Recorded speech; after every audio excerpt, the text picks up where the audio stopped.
ये मैं क्या देख रहा हूँ? क्या देख रहे हैं? ये चलते चलते कहाँ चला आया? ये अपना राज दरबार है। क्या ये दरबार है? हाँ मित्र जी। वाह वाह, बहुत सुंदर लग रहा है ये दरबार। क्या ठीक है ना? जो उचित सिंहासन पर बैठे हैं कौन है? वही तो पिता है ना। आपके पिताश्री साक्षात भगवान विष्णु के समान लग रहे हैं। क्यों नहीं मित्र जी? चलिए मित्र जी, दोनों मित्र मिलकर चलिए चलिए दोनों मित्र एक साथ पिताश्री को प्रणाम कर लेते हैं। पहले अवश्य करना चाहिए। प्रणाम पिताजी।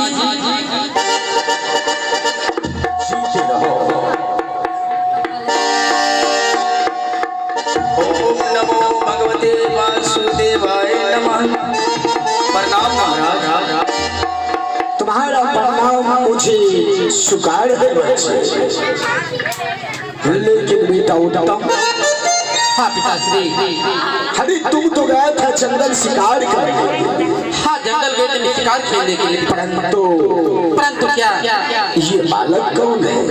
ये बालक मेरा मित्र है। तुम्हारा मित्र? हाँ पिताजी। लेकिन ये मित्रता कैसे हुआ बेटा? ये मित्रता जंगल में किया हूँ पिताजी। जब मैं शिकार खेलने के लिए जंगल गया, शिकार खेलते समय जानवर मेरे ऊपर टूट पड़ा।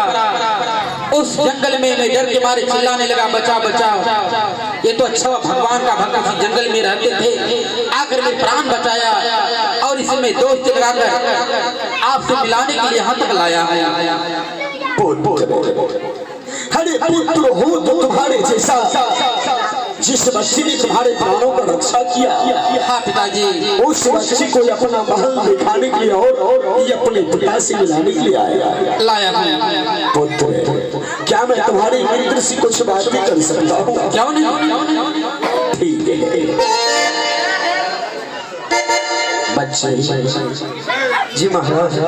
सबसे पहले तुम ये बताओ कि तुम्हारा नाम क्या हुआ? मेरा नाम भक्त कुमार। भक्त ध्रुव कुमार? जी महाराज। इस नाम से तो मुझे ऐसा लग रहा है कि तुम कोई भगवान का भक्त हो। जी हाँ, मैं भगवान विष्णु का भक्त हूँ। विष्णु भगवान का?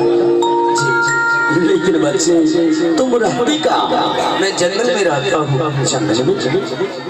जंगल में तुम्हारे साथ और कोई सदस्य है? मेरा घर है और मेरी माँ है।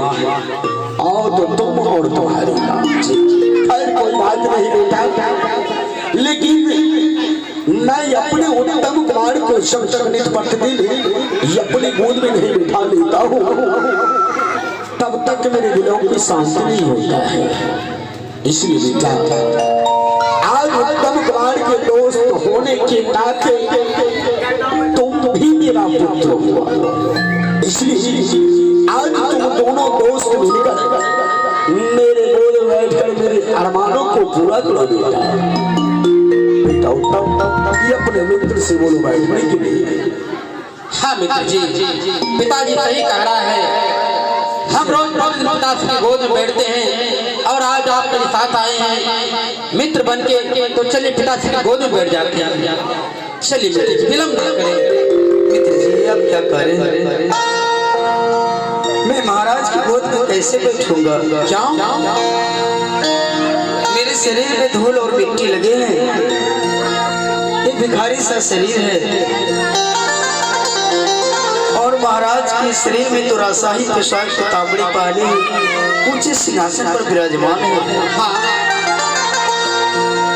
कहीं मैं महाराज के गोद में बैठ गया, सारे तांबड़ी गंदे पड़ जाएंगे।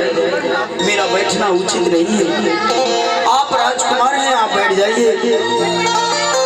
मेरे लिए तो धरती माँ ही पवित्र है। मैं इसी स्थान पर बैठ जाता हूँ। पिताजी आप मेरे मित्र को समझाइए। बेटा मैंने तो तुमसे ऐसा नहीं कहा कि मेरे शरीर में राजशाही पितामड़ी पहने हुए हैं और तुम्हारे शरीर में धूल मिट्टी लगा हुआ है। तुझे बैठने से मेरा राजशाही पितामड़ी गंदा हो जाएगा। अरे पुत्र शरीर में लाखों धूल मिट्टी क्यों नहीं पड़ा रहे,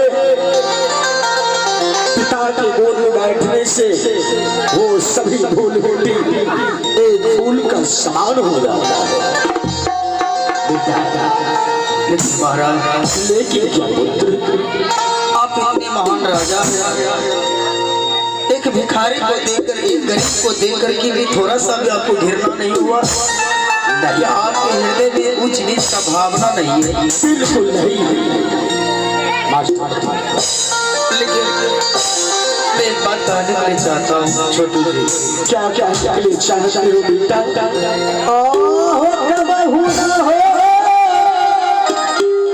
जिसे दुनिया वाले भिखारी कहता रहा, एक राजा होने के नाते इस भिखारी को भिखारी नहीं कहा, आपने वार वार मुझे बेटा कहकर बुलाया। यही तो कहने वाला नहीं है संसार में। आपकी आवाज को सुनकर मैं सोच रहा हूँ, काश संसार में हमें भी पिता श्री रहता, मैं भी पिता का सुख प्राप्त करता।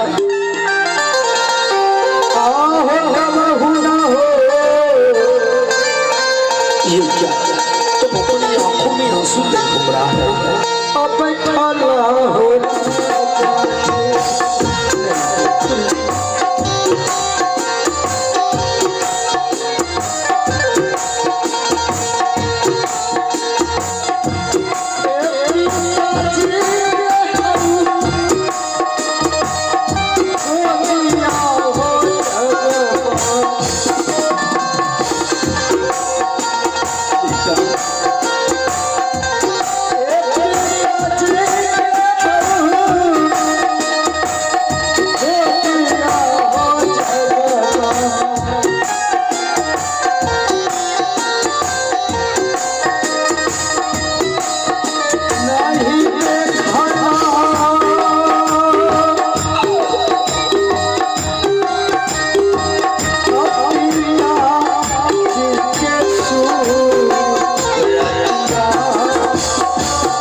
और तुम कह रहे हो कभी मैं अपने पिताश्री की गोद में नहीं बैठा हूँ, कभी अपने पिताश्री का सूरत नहीं देखा हो।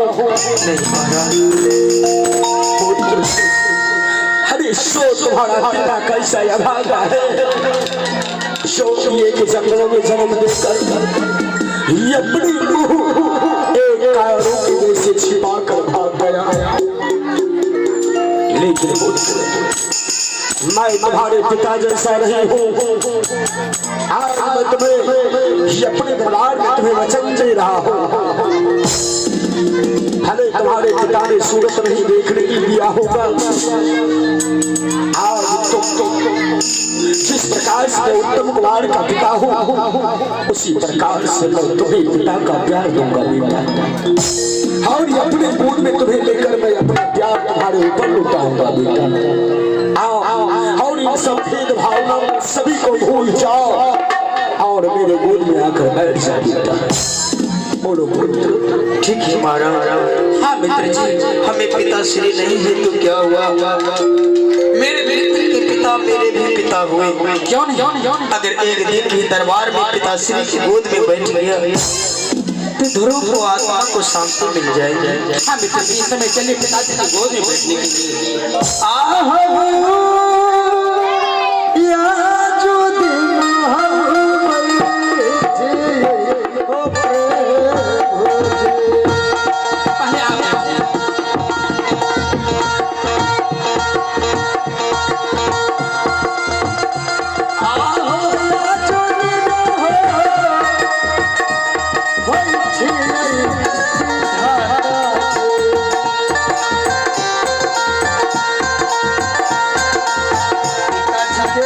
गोदिया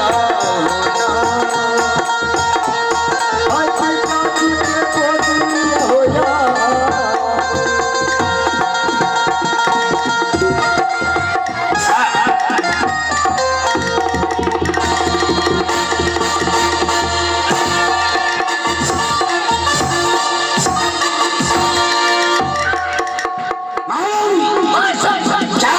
पागल हो चुकी है। क्या बताइए स्वामी जी, मैं आपको क्या कह करके गई थी?